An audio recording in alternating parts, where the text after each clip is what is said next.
Hey, what's up, guys? It's Randall from OddsJam back with you today to talk about some sports betting 101. So, if you are new to sports betting and you are unsure of some of the terms that are used in sports betting, or maybe you've been doing sports betting for years, I'm going to share some information with you that I think will be very helpful, regardless of you know what type of sports better you are, whether it's beginner, intermediate, or advanced. I'm going to go over some of the terms that you will often hear that are associated with sports betting, and then I'm also going to give some tips and strategies that I use to become, a better sports bettor. So, without any more delay, we're going to go ahead and go through this slideshow.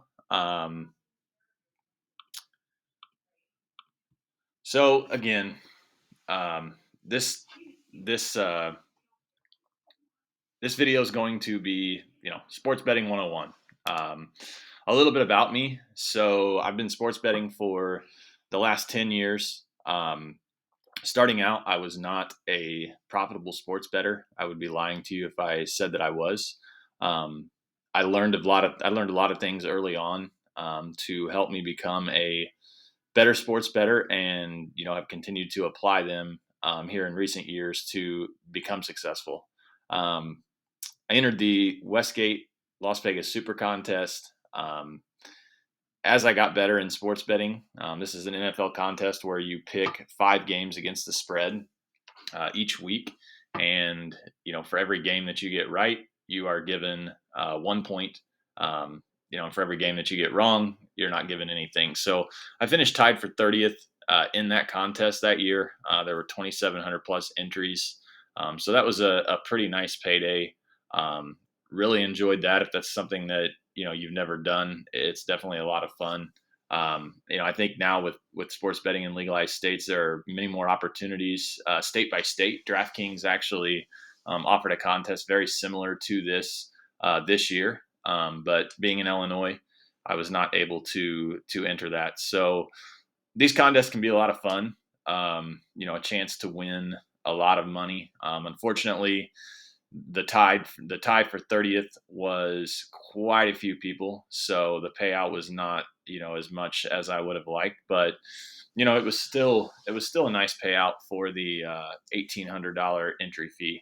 um, I'm also the head of customer success at OddsJam, so if you have any questions about the product that we have, I'll be more than happy to answer those for you, and help you utilize our tools to become a better sports bettor. So again, this may be very basic for some of you, but if you are new to sports betting, I think that you can find some of this information very beneficial. Actually, when Illinois sports betting launched, I did a seminar, and this was the exact PowerPoint that I used. And I had a lot of new sports bettors that attended, and I had some that had been doing sports betting for a few years, and they left this, having learned something that they didn't know prior to coming. So you'll see a lot of times, you'll see the word ATS, or against the spread. This just basically refers to the point spread, and oftentimes a team's record ATS will be shown. So for example, the Cowboys this year are 7-0 against the spread.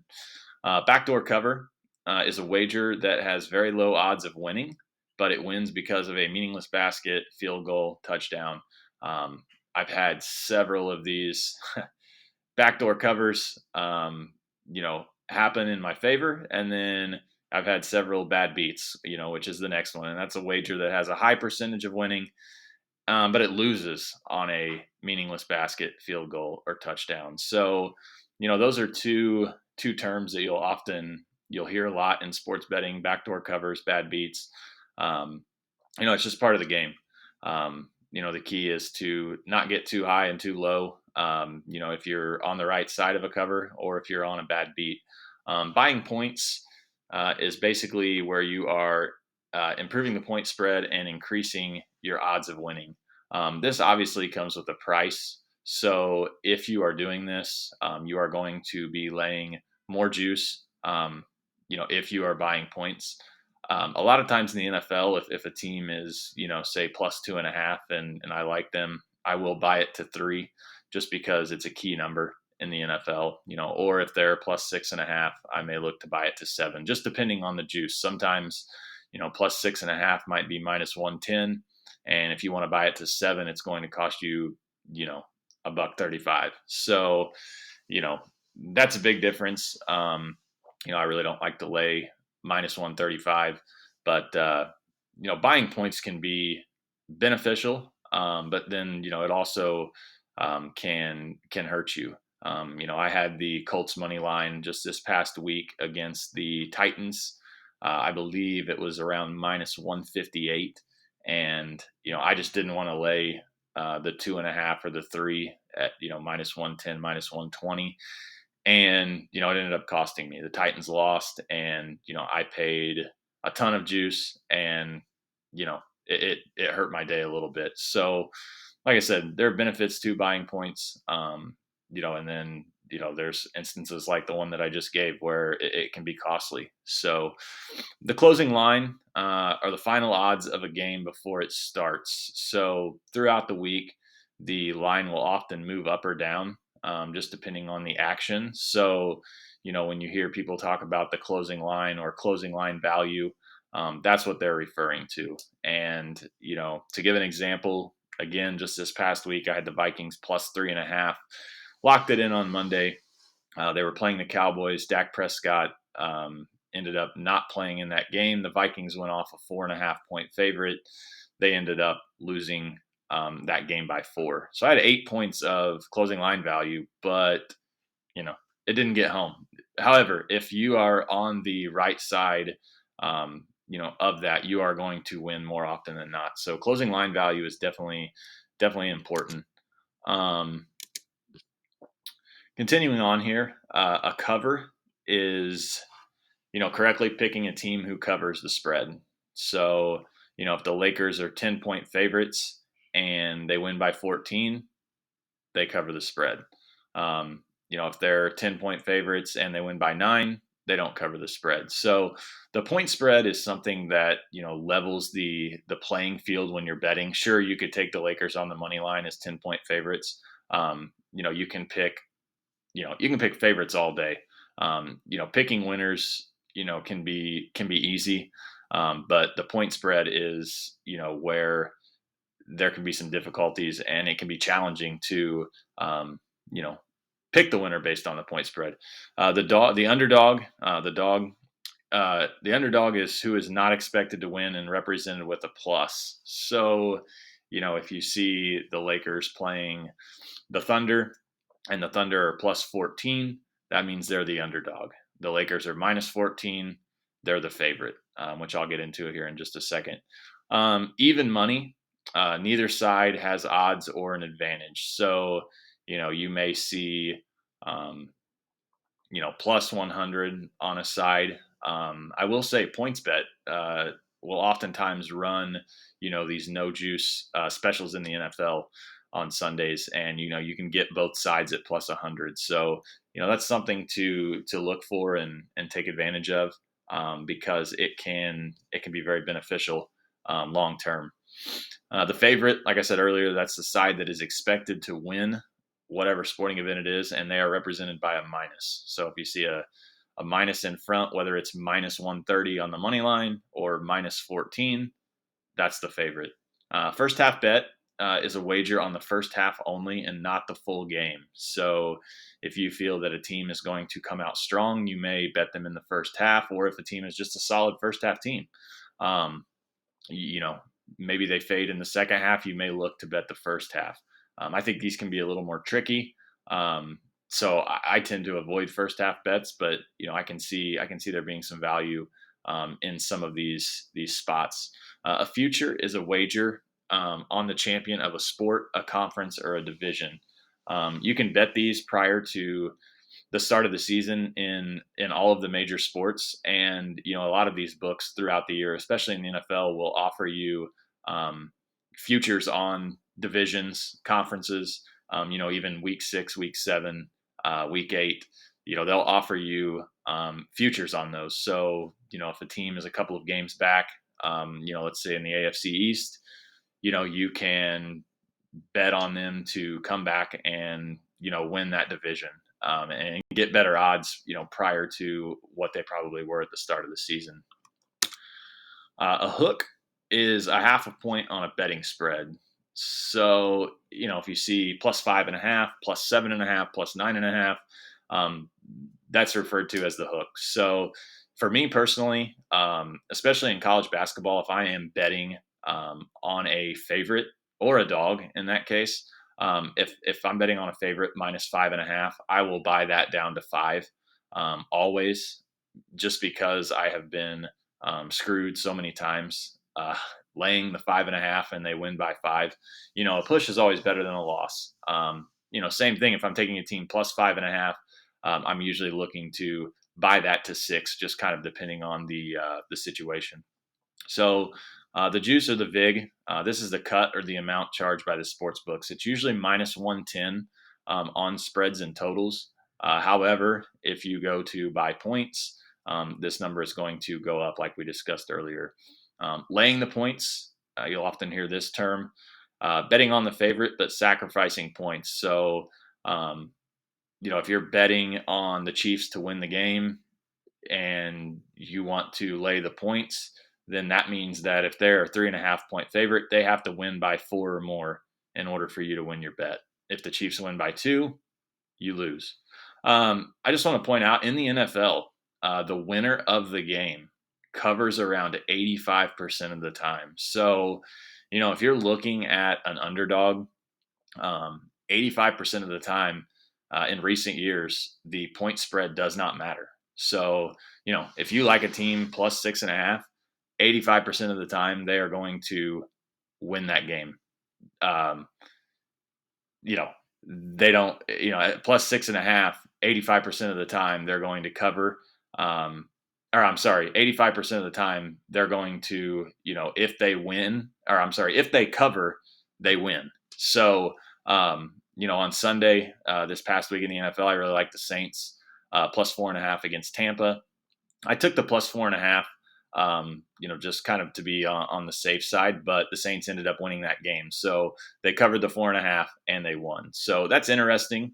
In the NFL, the points, usually don't matter. So, if you want to take the Chiefs minus 6.5, instead of, maybe buying it down to 6, 85% of the time they're going to cover that 6.5 if they win the game. So just something to keep in mind. When you're betting on the NFL, I think that's a very interesting note. A limit is the maximum amount that a sports book will take on a sporting event. So player props, sports books are not going to take large amounts of money. These are very small markets that a lot of people are not betting. So, they do not want to open a bunch of exposure, on one side in a player prop. A line are the odds to determine the margin between the favorite and the underdog. Live betting is betting on a game real time that has changing odds all the way throughout. I think there can be a lot of value in live betting, especially if you like a team, to cover the game, but they maybe start slow. You could look at betting them midway through the first quarter, maybe betting them at halftime. Live betting, I think, can be very lucrative, but you've got to be watching the games. You have to be following along. I think too many people with live betting, they just pull up DraftKings or FanDuel and they just find a game and I'm going to bet this team minus 6.5 because I want to watch it and I'm not watching it right now. Those are stupid bets. Those are bets that you do not want to make. A lock, a can't miss bet, or a guaranteed winner. I just want to say there is no such thing. This does not exist. You will hear people tell you that they have a lock in the Sunday NFL, marquee matchup at 4:25 Eastern. No, they don't. Okay, they may have an edge, but there is no such thing as a guaranteed winner in any sport. So don't be fooled by these tactics that you may see online. Can't miss bet, guaranteed winners, triple diamond. um, 5-star lock.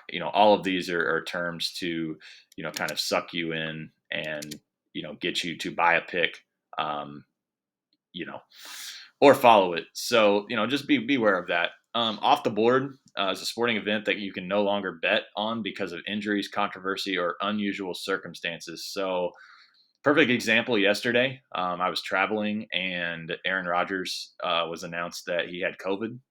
They play the Kansas City Chiefs this week. When I got the announcement on my phone from ESPN, jumped over to DraftKings just to see if I could lock the Chiefs in -1, and it was off the board. So it reopened Chiefs -8. Books are very good about pulling these odds with the news of injuries. So you know, that's what off the board means. The opening line is the initial line of a sporting event that, like I said, will usually move throughout the week. We talked about the closing line value. You have the opening line, and that is the initial line that's set by the sports book. Pick 'em or pick is an even money bet in which there are no odds and you just pick the winner. So, Kansas City, Green Bay, -1 pick, depending on, the sites here. Prior to the Aaron Rodgers news, it was a pick 'em in some spots, KC -1. So basically, you just have to pick the winner. Prop bets and exotics. Bets that are tied to a single sporting event. Will there be a hole in one? What color Gatorade will be dumped on the coach? How long will the national anthem be? These are all different bets that you can make. A push is when the final score lands exactly on the number. So if the Lakers win by 10 and they're a 10-point favorite, it's a push and you get your money back. Reverse line movement. This is something that you will hear talked about quite a bit if you listen to sports betting podcasts and different radio shows surrounding sports betting.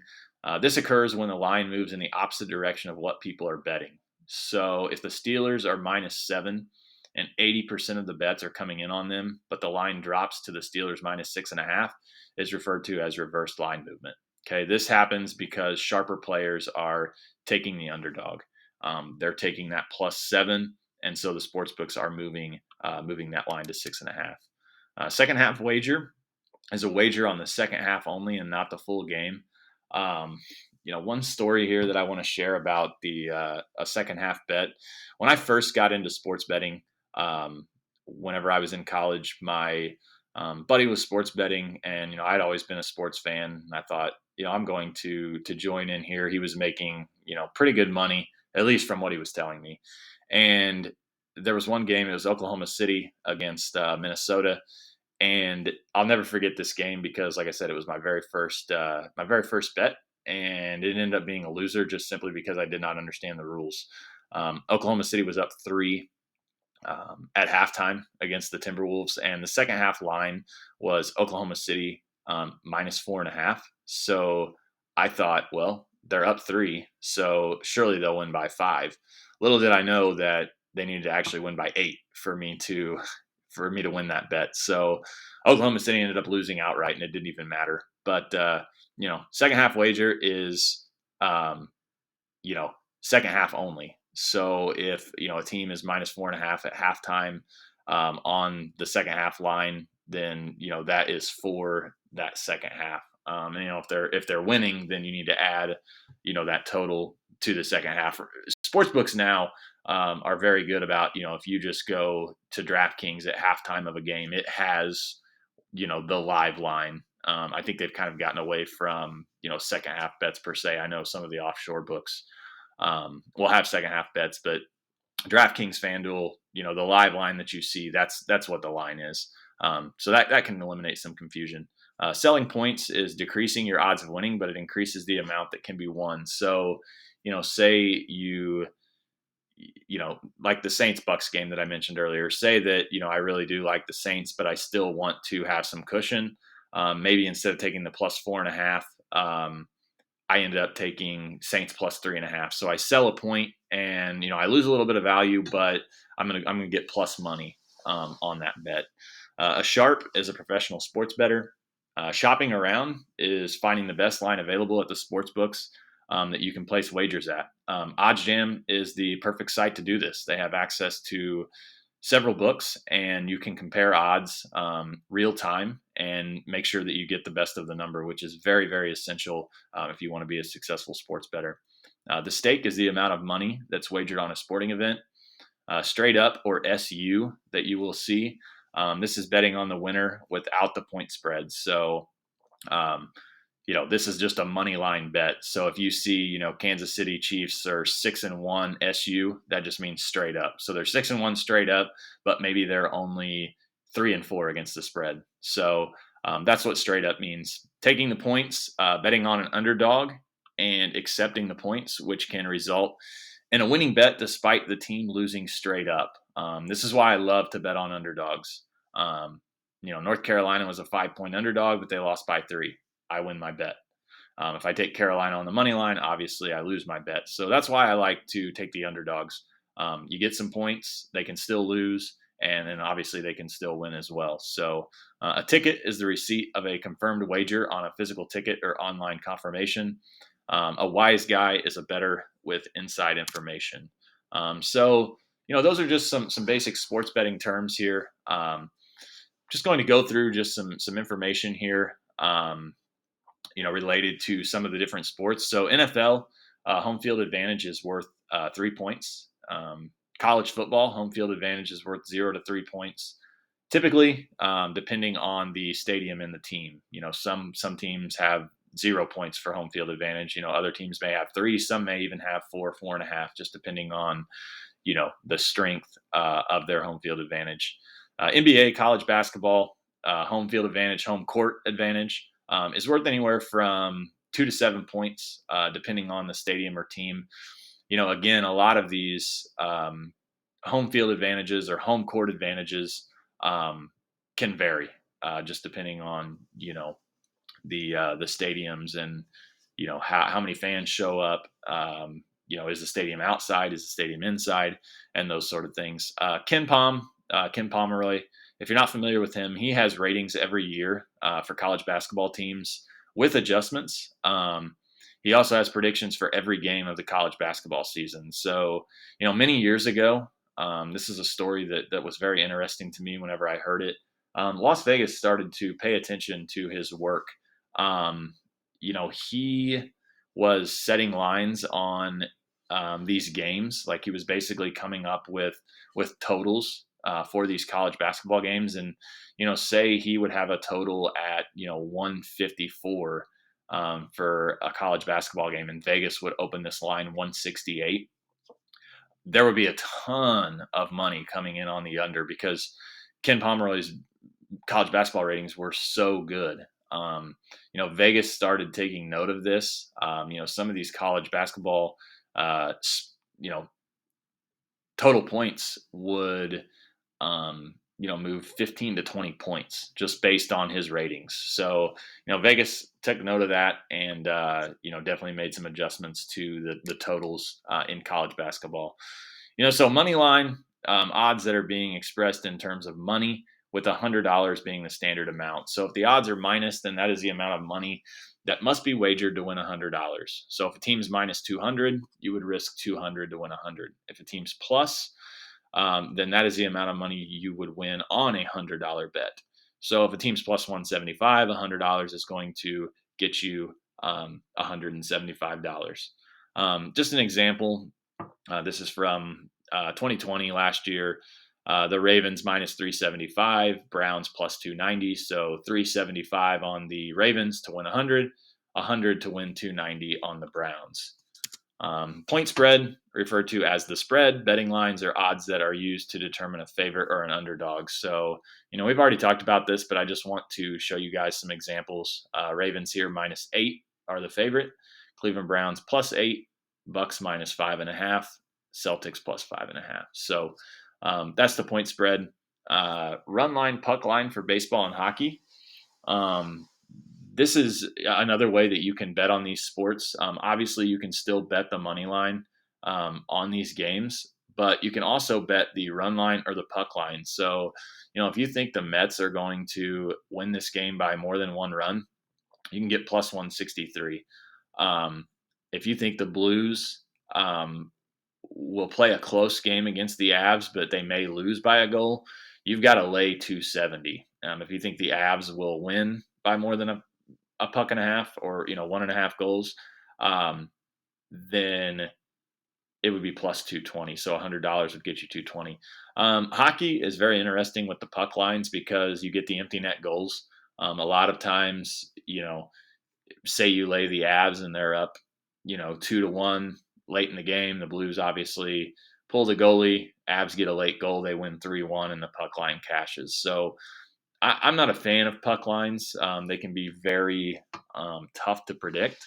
Or, the Avs could be up 2-1 and, the Blues, have the advantage after pulling the goalie and they tie the game and it goes to overtime. So, and when betting hockey, I would suggest sticking to the money lines if, that's something that you're into. I'm not a big hockey fan, so I don't do a lot of betting there. The over-under is the betting line on the total number of points, runs, or goals scored in a sporting event, with action taken on if there will be over a set number or under the set number. So when you're betting on this, you're betting on over under 49.5. So if it lands 48 and you have the over, you lose. If it lands 50 or more, you win. So these are totals. Like I said, you can bet on the total number of points, runs, goals scored. And the action and taken on those bets is, how many points will be scored. Parlays, a series of bets in which all bets must win in order to be paid out. I like to consider these lottery tickets, and your odds of winning are very low. So, if you place a parlay bet, some sports books will give you the option to cash out early, if some of your other bets have already come through. So, I had a buddy just a couple of weeks ago. He had a 12-team parlay, and I think he had, $10 on it. Not a lot, but 12-team parlay in the NFL, and it all came down to the Buffalo Bills on Monday Night Football against Tennessee Titans. And I told him, you need to just cash that out. They were offering, I believe, like $435. I think the most he was going to get was $650. And, he said, oh, it's a small bet. I'm just going to let it ride. And, obviously, if you watch that game, you know that the Titans won that game and he lost his parlay. So, in my opinion, if a book is ever going to offer you a cash out, especially on something, so ridiculous like a 12-leg parlay, take the money and run. That's kind of the benefit of the sports books is, the money is just, it's a number on a screen. If I would have went over to his house and handed him $435 and said, click this cash out button, I think his choice would have maybe been a little bit different. So just some examples here of some parlays. These are just all spreads. If you were to put them in a parlay, $100 bet, would win you $2,400. If you do the money lines, I just wanted to show how much the odds can be different. So this would only pay plus 394. And then on the next screen, I've put together that same parlay, but I've thrown in an underdog, and you can see, how much the odds change when you add an underdog. So that's just a little bit on parlays. For me, anytime I parlay, it always seems to come down to, one leg. It seems like one leg always loses. I put together these parlays prior to doing this seminar, and I was just doing yes no run in the first inning. You can see it. So many of these have significant juice, and every single one of them lost. Every single one of them lost by one leg. So that seems to be the way it goes with parlays. One leg always costs you. Teasers. It's a series of wagers in which the bettor is able to manipulate the lines by combining the games. All of the bets must win in order for the bettor to win. So common teasers in the NFL and college football: 6 point, 6.5, 7, and 10-point teasers. Some sports books will offer you super teasers. This gives you the ability to get plus 13 points added to each spread. Now with sports books, you can just go and, you can take, a team that's plus 7.5 and you can take them plus 28.5. The juice is going to be outrageous, but you can parlay all of those together if that's something that you're interested in. However, one blowout in the NFL and, your teaser's toast. So, those have been actually very good this year in the NFL, the teasers. But like I said, I think there's some definite danger when doing those. So common teasers in the NBA and college basketball, plus 4 points, plus 4.5, and plus 5. Again, depending on the sports book, a push in a teaser can be a loss or a lower payout. Typically, it's going to be a loss. So it's important to know the rules of the sports book that you're betting in. Just put together a teaser here, as an example. Um, the Bills +1. In this instance, they were -6. So this is just a 7-point teaser. Ravens -1.5 from 8.5. Dolphins from +6.5 to +13.5, and then Chiefs from -10 to -3. So just giving you an example of a teaser and the payout. That payout was +200. So you do get plus money, but this all has to come in for you to win. So that's the significant part. And then here in the NBA, just put together another one. 4-point teaser: Grizzlies +5 from +1. Magic from -4 down to a pick. Lakers -1 to +3, and then Jazz +2 to +6.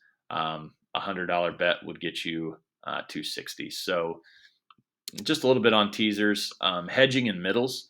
So hedging is your bet. Hedging your bet is a strategy in which you place a bet on a different outcome than your original bet. Many times a bettor will hedge on parlays if all the games have hit and there's one game remaining. This was obviously prior to sportsbooks becoming legal and offering a cash out feature. This allows a guaranteed profit, which is the goal. For example, on Monday, you bet the Vikings +2.5 against the Packers. On Saturday night, Rodgers is ruled out. New line's Vikings -3.5. You now have an opportunity to hedge your initial bet because of the line change and take the Packers +3.5. This creates an opportunity to also middle the game. Middling a game is a strategy that's used during live betting, betting on the second half or when the odds have changed, like the example listed above. So if the Vikings were to win the game by 3, you would win both sides. So middling is a great way to reduce your risk, and it can increase your profit chances if the number is big enough. So what is a bankroll, and what is a betting unit? A bankroll is the amount of money that you have set aside strictly for gambling. It's not money that if you lose, you can't pay your car payment, you can't pay your house payment. This is money that can be lost and have no impact on the life that you are living. This is very important. If you don't have a bankroll, then you don't need to be betting. It's just as simple as that. A bankroll is very important, and bankroll management is just as important, if not more important. You can't chase your losses. You never can get too high, get too low. You have to stay grounded in this game. A unit is a percentage of your bankroll. My suggestion for a unit's 1%. For example, if you're betting $10 per game, then you need to have a bankroll of $1,000. Come up with a bankroll amount and then determine your unit size. Again, this is money that you can lose. Flat betting is the same amount of money being bet on every game. So, for example, if your unit's $100, you will bet $100 on every game, no matter what's happened in the previous games you have bet. So, if you've lost 5 in a row, you're still betting $100. This approach is argued to be better than scaled betting. However, I disagree. There are many games that present more value for me from a handicapping perspective. The good thing about flat betting is being able to sustain losses. If you flat bet, you'll need to win at around a 53% rate. Scaled betting is changing your bet amount based on circumstances surrounding the game. You should not be scale betting because you're chasing losses. In my opinion, there are games that are worth more than 1% of your bankroll. The danger of scaled betting is your bankroll can obviously take bigger losses or a bigger hit to if you lose. If you scale bet, your win percentage, if you scale bet, your percentage to win will depend on how well you do with your larger wagers. So, bettors can scale bet and hit at 40% and still be profitable.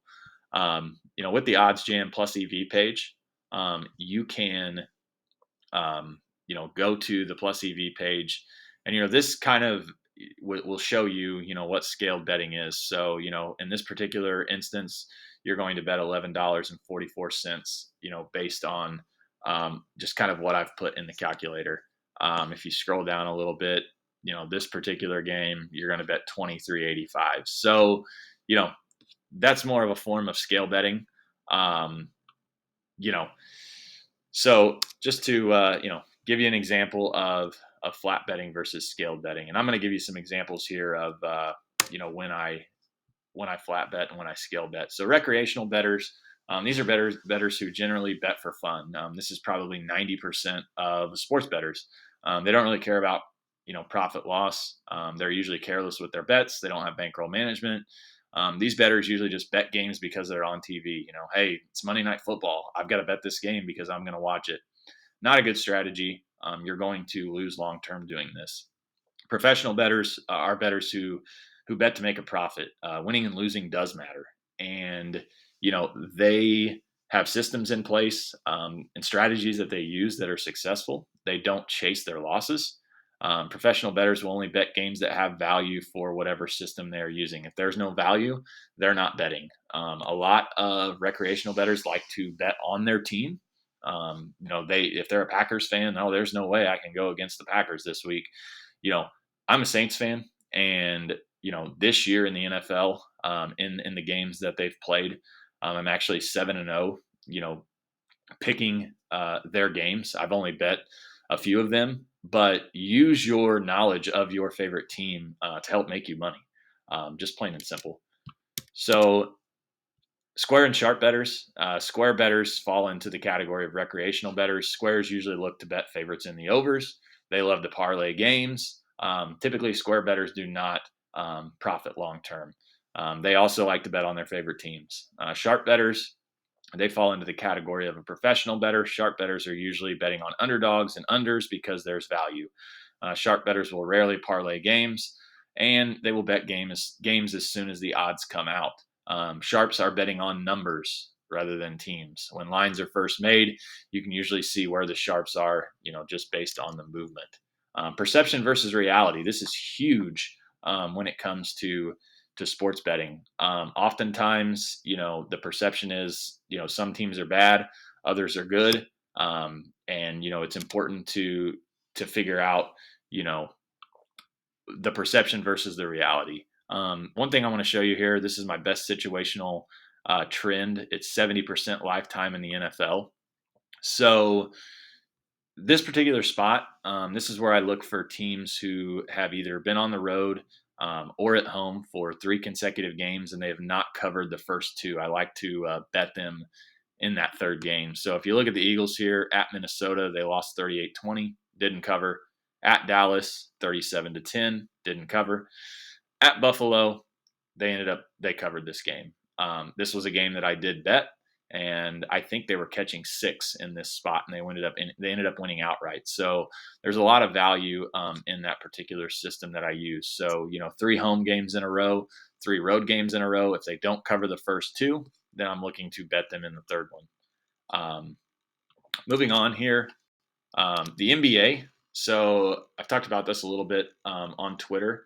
Home teams returning home after a 4-game road trip during the 2019-2020 season were 22-43 against the spread for the full game, and 23-42, 23-42-1 against the spread for the first quarter. So by fading these home teams and just simply taking the road team after a long road trip, you would have hit 65% for the first quarter and full game combined. So a $100 bettor would have made $3,550. In 2018-2019, I went back and tracked this. It hit at 55%. So a $100 bettor would have made $1,060. So over these two seasons, blindly betting these games would have hit at 59%. So, this is just another tip in the NBA, to look for when teams return after a 4 or more game road trip. So, flat bet or scale bet here. If you look at this schedule here, you've got 1, 2, 3, 4, 5 game road trip, return home. They play the Clippers, and the Pacers opened up as they opened up as a 2.5 point dog. They closed as a 3-point favorite. It ended up, I think Kawhi Leonard was ruled out, but you can see here, the Clippers ended up winning this game. So 110-99, easily covered the spread, easily would have covered the -2.5. So an example here where I would potentially look at the money line instead of the spread. So USC -2.5 is -118 on the money line. I would just lay this 118 to win rather than 2.5. If USC loses, or I'm sorry, if USC wins by 2, then this bet obviously loses. Where if you have the money line, it would be a winner. Golf betting, so you can bet on outrights, make the miss the cut, head-to-head matchups, top 5, top 10, top 20, top 30, top 40, leader after round 1, 2, and 3, 3-ball, group betting, winning margin, will there be a hole in one, top nationality, live bets. These are all golf bets that you can make. These are group winners. It gives you a set of guys that you can bet on. Best finishing position, this would be for the tournament, and then to make and miss the cut. These are just some examples here. Top 5, 10, 20, the winner. The winning margin, how big will the winning margin be? Albatross, yes, no, you can bet on that. Leader after round 1, this can offer a lot of value. One thing I want to point out on golf matchups is if you bet this matchup right here and it ends up being a tie, you would lose. Whereas you can also bet that same matchup, and if they do tie, you would get your money back. Here's some round betting. This is 3-ball, 3 guys, who's going to shoot the best score. And then the last couple of slides here. So my best wins, and I've got video links here on some of these, but we'll probably send this out, and this PowerPoint, you guys can utilize it. So if you want to go and watch these clips, but some of my best wins: North Carolina over Gonzaga in the 2017 championship. I had a future on Carolina there. Clemson +3 against Ohio State. Bet that pretty heavily. That was a rocking chair winner. Super Bowl 50, Broncos over the Panthers, 24-10. Everybody was on the Panthers and Cam Newton. 2016 Game 6, Golden State over OKC. Everybody thought that OKC was going to knock off Golden State, and had OKC in that game. The 2016 NBA Finals was a great one. Cavs over Golden State, down 3-1.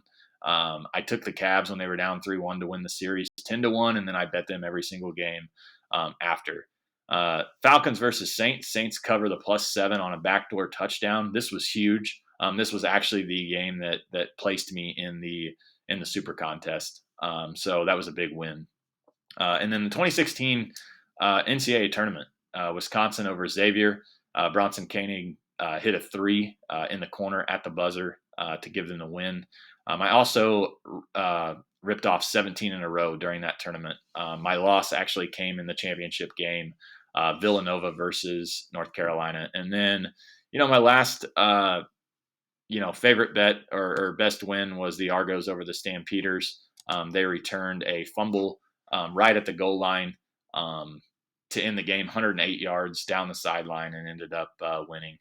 And then my worst losses: Ohio State defeated by Clemson, 29-23. This game just was very poorly officiated. Stanford versus UCLA. UCLA +3.5. They get the ball back with like 3 or 4 seconds. The quarterback fumbles. Stanford runs it in, and they were losing 16-13 at the time, so that was brutal. Colorado versus USC. USC -7.5. They're up 21-17. Juju Smith-Schuster catches it, running down the sideline. Easily can score. He goes down on the goal line. Don't cover. Rams versus Saints. Saints -3. Lost to the Rams in OT. We all know the questionable pass interference call. That was brutal as a Saints fan. And then also, betting on it. The national championship, Nova over UNC, the Chris Jenkins shot against UNC. I had UNC in that game. And then the Eagles versus the Broncos. The Broncos +7.5. They fit the NFL system that I mentioned earlier, and they just got absolutely routed against the Eagles. So that never had a chance. So, those are some of my worst losses. And, I appreciate you guys tuning into this video. If you have any questions, feel free to contact me, Randall at OddsJam.com, or you can reach out to me on Twitter at Randall K Bets. I'd be more than happy to answer any questions you have and help you utilize OddsJam to the best of your ability and become a better sports bettor. Thanks, guys.